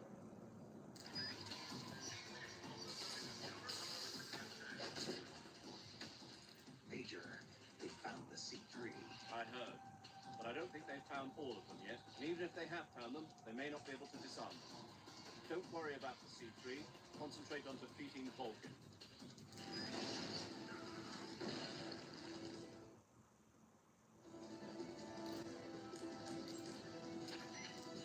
Major, The explosion went off successfully. Yeah, but the hangar is still standing. The explosion was smaller than what we had hoped for because the fuel tanks didn't catch on fire. The fuel tanks were definitely... Remember how the enemy spotted the C3 while you were busy with Vulcan? They must have called in the EOD to remove the fuel from the tanks then. But still, the C3 alone should have been enough to take out the manufacturing line. That'll probably be the last one they'll ever make. You succeeded in preventing its mass production. Snake, if you can take out the Shagahod that Vulcan's in, the world will be safe from that monstrosity of a weapon. But you won't be able to take it down with the weapons you have on you. You have to come up with something else. It's time to rethink your plan of attack. First, get out of there. You need to shake your pursuers. Snake, leave the driving to Eva. You concentrate on fending off your pursuers and clearing the way for her. Don't worry about running out of ammunition. The sidecar seems to be loaded with plenty of it. Use first-person view to eliminate your attackers.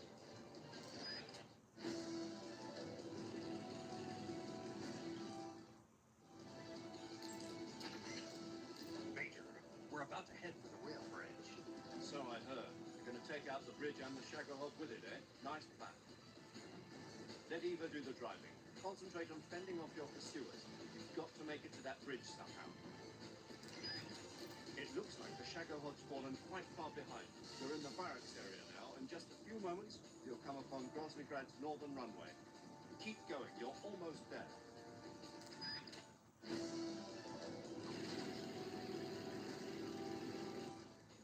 Good.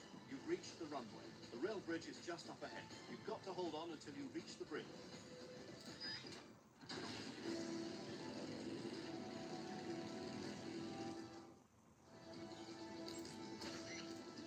Major, the Shagahod. Yes, I know. Pummel the Shagahod with the RPG-7. Even if you can't destroy it, you should at least be able to slow it down. Whatever you do, don't let it catch up to you. Snake, the Shagahod is coming up behind you. It'll overtake you unless you do something. Attack it with the RPG-7.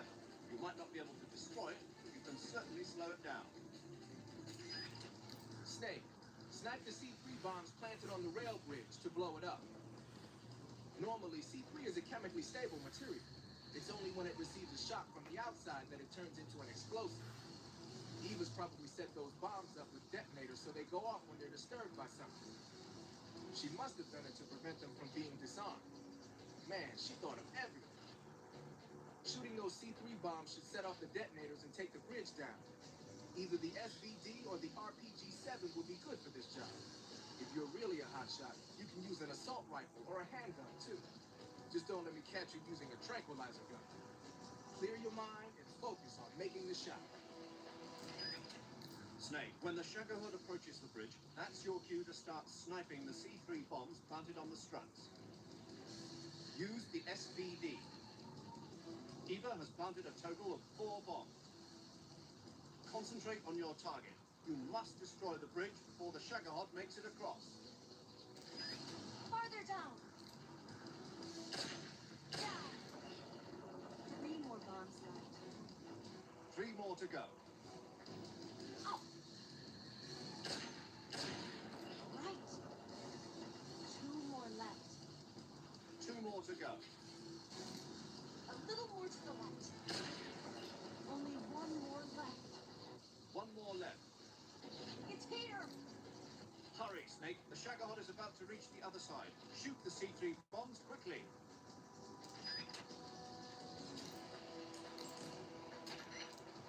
Snake, the Shagahod. There's no time left. Blow up the bridge, quick.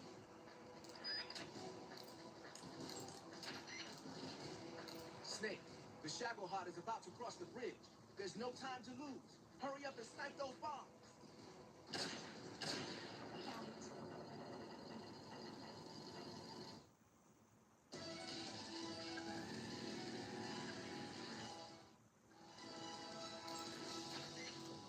Snake, you've got to make it to the lake. Leave the driving to Eva like before, and stay vigilant. The enemy is still in pursuit. Snake, you've got to make it to the lake somehow. She's waiting for you.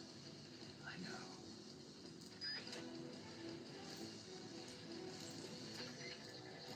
Snake, you're almost to the lake. Hold on just a little longer. Snake, you must shoot the fallen logs and branches that block your path. Follow Eva's instructions. Snake, the engine seems to have caught on fire. We're almost out of fuel, too. But it only needs to get us to the lake, just a little further. Hang in there.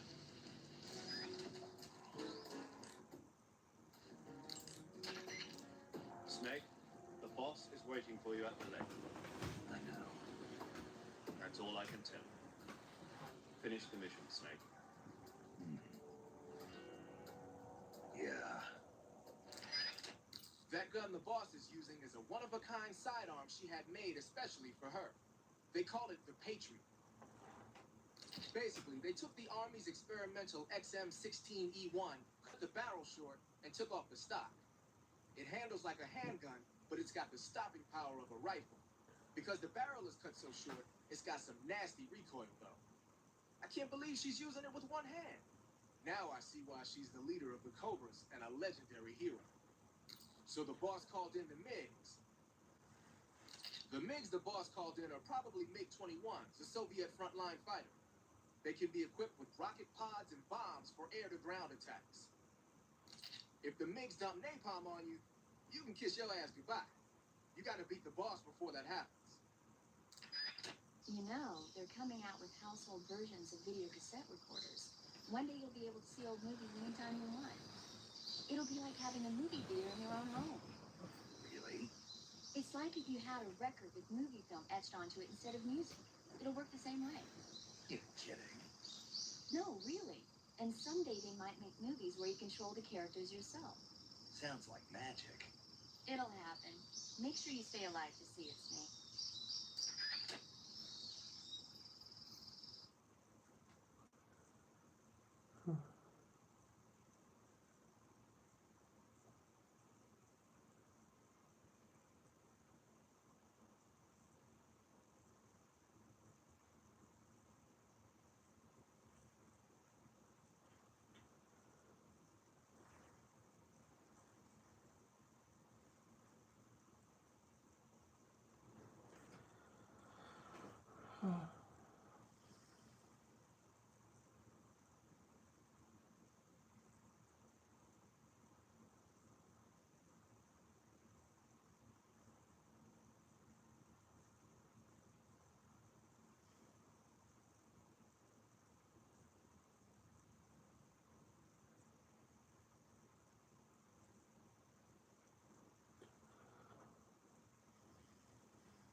Mm-hmm.